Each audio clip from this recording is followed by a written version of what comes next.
আজ ইতিহাসে সুলতানি বংশের সবচেয়ে শেষ বংশ লোদি বংশ। লোদি বংশে রাজত্বকাল 1451 থেকে 1526 খ্রিস্টাব্দ পর্যন্ত।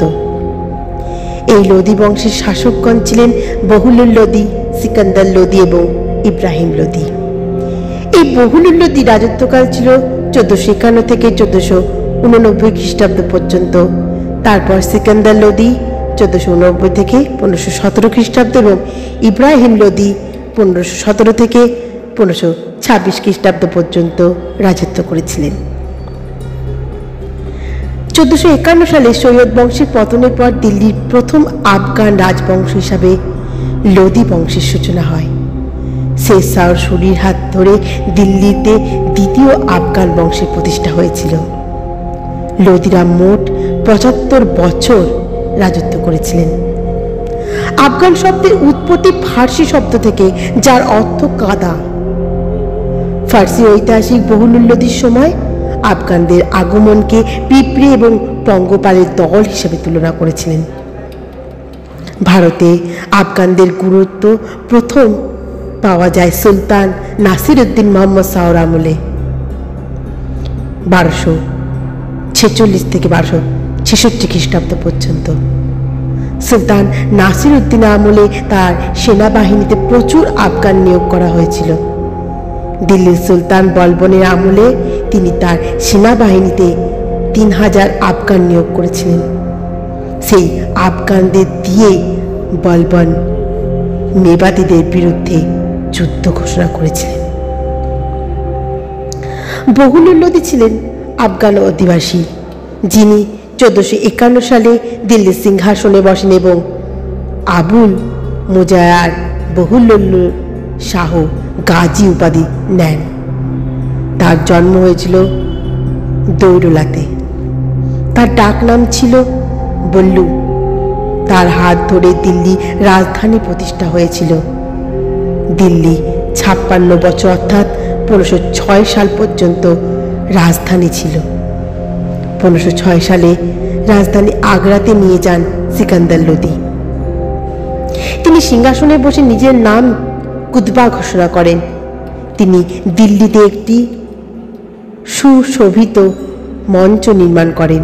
এই মঞ্চে অনেক আফগান উপজাতির সর্দার আমন্ত্রিত হয়েছিল এবং আফগান সর্দারদের তিনি মসনদ-ই-আলা উপাধি দান করেন।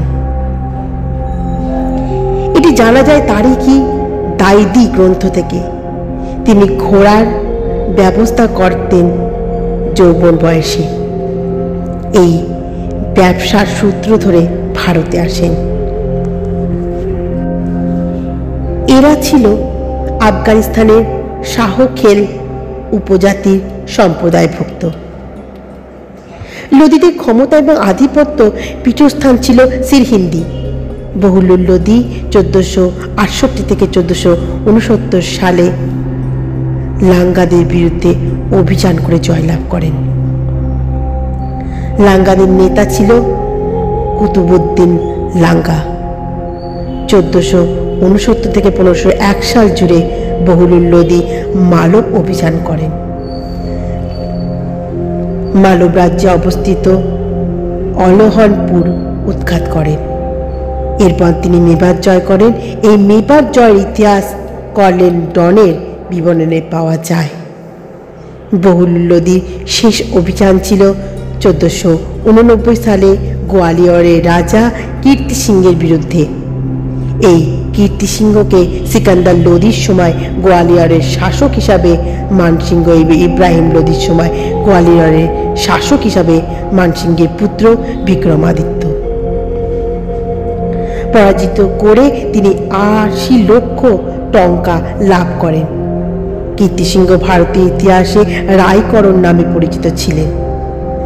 বহুলুল লোদির 2 বার রাজ্য অভিষেক হয়েছিল। ভারতীয় ইতিহাসে ফিরোজ শাহ তুগলক, ইব্রাহিম লোদি, শের শাহ সুরি, ঔরঙ্গজেব এবং শিবাজিও 2 বার রাজ্য অভিষেক হয়েছিল। এছাড়াও তিনি মেওয়াট দস্যুদের দমন করেন। তার শ্রেষ্ঠ কীর্তি ছিল জৌনপুর জয় এরপর তিনি আফগানিস্তানে ফেরার পথে জালালি নামক স্থানে মারা যান।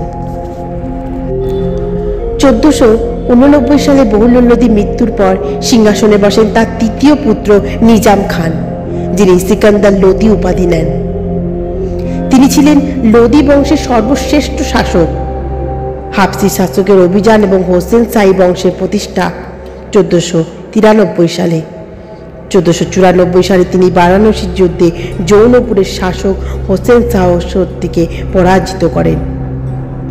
তিনি গুপ্তচর ব্যবস্থার উপর জোর দিয়েছিলেন। তার আমলে দিল্লির সুলতানদের শ্রেষ্ঠ গুপ্তচর ব্যবস্থা গড়ে উঠেছিল। তিনি ধনী দরিদ্র আইনের চোখে সমানভাবে রাখার চেষ্টা করেছিলেন। তিনি কৃষি ও বাণিজ্যে উন্নতির প্রচেষ্টা করেন। তিনি জমির পরিমাণের জন্য গজ-ই সিকান্দারি একক চালু করেন। এই এককটি আকবরের আমলে গজ-ই ইলাহিতে নামাঙ্কিত হয়। গজ-ই সিকান্দারি ও গজ-ই ইলাহিরা অনুপাত ছিল 39:41। তিনি রাজ্যে হিসাব নিকাশের জন্য লিখিত পরীক্ষা চালু করেছিলেন। খাদ্যশস্য থেকে কর জাকাত বাতিল করে দিয়েছিলেন। খাদ্যশস্যের উপর বিক্রয় শুল্ক লোপ করলে এবং খলজি আমলের মতো সস্তা দরে খাদ্য চালু রেখেছিলেন। তিনি রাস্তাঘাট নির্মাণ করে খাদ্য সরবরাহের সুগম করেছিলেন। তিনি দরিদ্রদের বিনামূল্যে খাদ্য সরবরাহ করতেন। তার আমলে 1498 থেকে 20 মে ভাস্কো দা গামা বর্তমান কেরলের কোজিকোড বা কালিকট বন্দরে এসেছিলেন। কোজিকোড একটি আরবি শব্দ, এর অর্থ মোরগের ডাক। এই সময় কালিকটে হিন্দু রাজা ছিলেন জামোরিন। ভাস্কো দা গামার সাথে মোট 3টি জাহাজ এসেছিল। জাহাজ 3টির নাম ছিল সান মাদ্রিদ, সান গার্বিয়েল এবং সান নিগুয়া। তার আমলে গোয়ার শাসক ছিলেন আলফানোসো দা আলবুকার্ক 1509, যিনি ভারতবর্ষে ব্লু ওয়াটার পলিসি বা নীল জল নীতি নিয়েছিলেন। 1500 সালে কালভার্ট ভারতে আসেন। সিকান্দার লোদি 1504 সালে আগ্রা শহরের পত্তন করে রাজস্থানের শাসকদের উপর কর্তৃত্ব সুরক্ষিত করা এবং বাণিজ্যের পথ নিয়ন্ত্রিত রাখার জন্য তিনি আগ্রা শহরকে নামকরণ করেন। এরপর তিনি সুলতানি সাম্রাজ্যের রাজধানী দিল্লি থেকে আগ্রায় স্থানান্তরিত করেন। তিনি ধর্মের দিক থেকে তিনি আগ্রা গোড়ামি ছিলেন। এই প্রসঙ্গে ঐতিহাসিক নিজাম উদ্দিন বলেছেন, সিকান্দার ধর্মাত্মবল্লা ছেড়েনি। হিন্দু মাতার সন্তান সিকান্দার লোদির প্রসঙ্গে ডক্টর KN লালা বলে, সিকান্দার 29 বছর বয়সে রাজত্ব ছিল গৌরবে পরিপূর্ণ। সিকান্দার লোদি 500 বন্দীর সাথে যৌন পণ্ডিত হংসসুরির প্রার্থনা শুনে তাদেরকে মুক্তি দিয়েছিলেন। এছাড়াও সিকান্দার লোদি জৈন সন্ন্যাসী জম্বুজিকে জমিদান করেছিলেন। তিনি সিকান্দার নামে একটি গ্রাম প্রতিষ্ঠান করেছিলেন। মুঘল সম্রাট আকবর এই সিকান্দার গ্রাম নাম পরিবর্তন করে রেখেছিলেন বাহিস্তাবাদ। তিনি আফগান ভ্রাতৃত্বের পরিবর্তে তুর্কি রাজতন্ত্র দ্বারা প্রভাবিত করেছিলেন। তিনি রাজস্থানে বাদলগড় দুর্গ নির্মাণ করেছিলেন।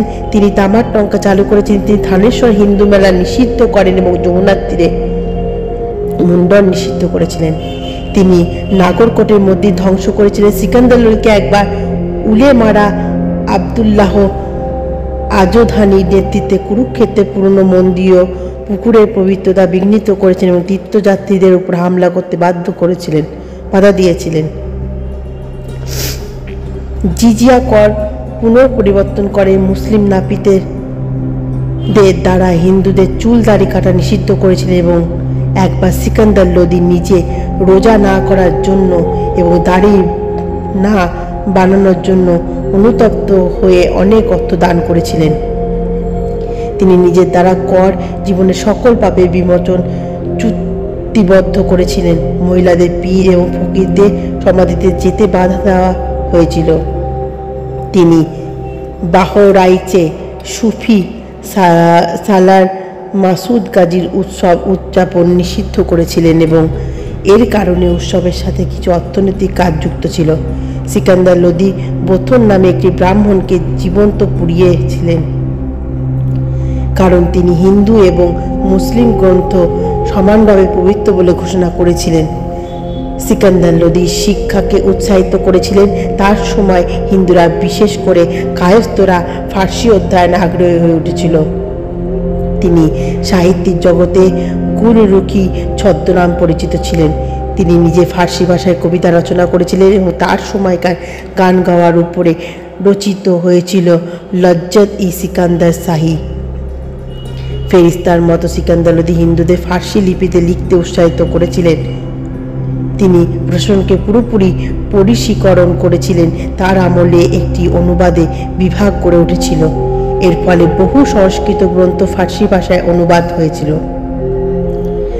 শিক্ষাকে উৎসাহিত করার জন্য তিনি মসজিদগুলিকে সরকারি প্রতিষ্ঠার রূপ দিয়েছিলেন। তিনি তালাম্বার পণ্ডিত শেখ আবদুল্লাহ এবং শেখ আজিজুল্লাহকে শিক্ষার উন্নতির জন্য ডেকে পাঠিয়েছিলেন। তিনি আগ্রা, মথুরা, মারোয়াড়ে মাদ্রাসা নির্মাণ করেছিলেন। কথিত আছে যে প্রতি রাত্রে 70 জন পণ্ডিত সিকান্দার বিছানায় নিচে বসে বিভিন্ন ধরনের বিষয় নিয়ে আলোচনা করতেন। তিনি তার কাপড় এবং বিছানা যখন পরিবর্তন করতেন, সেগুলো বিক্রি করে দেওয়া হতো। সেখান থেকে প্রাপ্ত অর্থ অনাথ মেয়েদের বিবাহ আর যৌতুক হিসাবে দেওয়া হতো। তিনি দরিদ্র অসহায় ব্যক্তিদের অর্থ, বার্ষিক, সাপ্তাহিক, দৈনিক ভাতা এবং উপবৃত্তি নির্ধারণ করেছিলেন। তিনি নিজের নামে মোট 13টি নগর প্রতিষ্ঠান করেন। তিনি শীতে ঋতুতে ফকিরদের বস্ত্রদান করতেন। প্রত্যেক জুম্মাবারে ফকিরদের বস্ত্র প্রদান করতেন। তিনি সানাই শুনতে খুব ভালোবাসতেন এবং আগ্রহী ছিলেন। তিনি এক প্রকার শেষ হওয়ার পর সঙ্গীত সভার আয়োজন করতেন। তার রাজসভায় 4 জন সঙ্গীতজ্ঞ সানাই বাজাতেন। তারা হলেন গৌর বা ফবদারা, কল্যাণ বা আজানা, কর্মা বা হিসি এবং হুসেন বা রামকলি। তিনি 4 জন দাস সঙ্গীতজ্ঞকে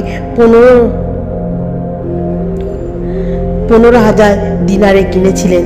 তার চঙ্গ, কানুন, তম্বুরা এবং বীণা বাজানোর বিশেষ দক্ষ ছিলেন। মিয়া তাহি সিকান্দার লোদির পছন্দের দরবারি ছিলেন। সিকান্দার লোদি তিনি বীণা এবং বাজনায় বেশ দক্ষ ছিলেন। মিয়া তারিক সিকান্দার লোদি প্রসিদ্ধ দরবারি ছিলেন। তিনি বিদ্যা এবং কলাতে পারদর্শী ছিলেন। সিকান্দার লোদি তিনি প্রতিদিন নিজেকে সেনাকে 2টি ফরমান পাঠাতেন। একটি ফরমানে প্রাতকালীন এবং অপর ফরমানটি সন্ধ্যাকালীন। সিকান্দার লোদির সাথে দিল্লি সুলতান ফিরোজ শাহ তুগলকের অনেক মিল আছে। যেমন, দুজনে হিন্দু মায়ের সন্তান ছিলেন। দুজনে রাষ্ট্রের চরিত্র ইসলামিক ঘোষণা করেন এবং শরীয়তের ভিত্তিতে শাসন করেন। 3, দুজনে বাংলার জয়ে ব্যর্থ হয়েছিলেন। 4, দুজনে নাগরকোটে জানামুখী মন্দির ধ্বংস করেছিলেন। 5, দুজনে মুসলিম মহিলাদের পীর এবং ফকিরের মাজারে নিষিদ্ধ করেছিলেন। 6, দুজনের শিক্ষাকে উৎসাহিত করেন ও অনুবাদ বিভাগ প্রতিষ্ঠান করেন। 6, দুজনে মুসলিম বিধবাদের কন্যার বিবাহের জন্য যৌতুক ব্যবস্থা করেন। দুজনে হিন্দুদের ইসলাম গ্রহণে প্রচলিত করেছিলেন এবং উভয়ই ছিল ধর্মান্তর সুলতান। 1517 খ্রিস্টাব্দে তার মৃত্যুর পর তার জ্যেষ্ঠ পুত্র ইব্রাহিম লোদি দিল্লি সিংহাসনে বসেন, যিনি লোদি বংশের শেষ শাসক ছিলেন। 1517 খ্রিস্টাব্দে ইব্রাহিম লোদি খাটাউলি যুদ্ধে রানা শঙ্কর কাছে পরাজিত হন এবং 1518 সালে তিনি ধোলপুরের যুদ্ধে পুনরায় পরাজিত হন। তার আমলে কয়েকজন অভিজাত হল আজম, হুমায়ুন, ফতেহ খান, মিয়া খান প্রভৃতি। তিনি আজম হুমায়ুনকে বন্দি করে হত্যা করেন। ইব্রাহিম লোদি বলেছেন, রাজার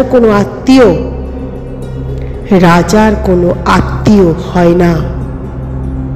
তার আরোপিত ভূমি রাজস্বের দর কিন্তু 1/4।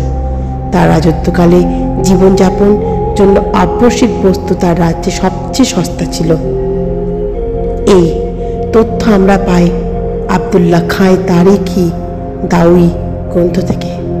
1524 সালে পাঞ্জাবে শাসনকর্তা দৌলত খাঁ লোদি ইব্রাহিম লোদিকে বিরোধিতা করায় দৌলত খাঁ মধ্য এশিয়া ফারগানা প্রদেশে কাবুলের অধিপতি বাবরকে ভারতে আসার আমন্ত্রণ জানান, যিনি 1526 সালে হরিয়ানার পানিপথে প্রান্তে পরাজিত হন বাবরের কাছে। তিনি একমাত্র দিল্লি সুলতান যিনি যুদ্ধক্ষেত্রে মারা যান। ফলে 320 বছরে সুলতানি সাম্রাজ্যের অবসান ঘটে। এর পাশাপাশি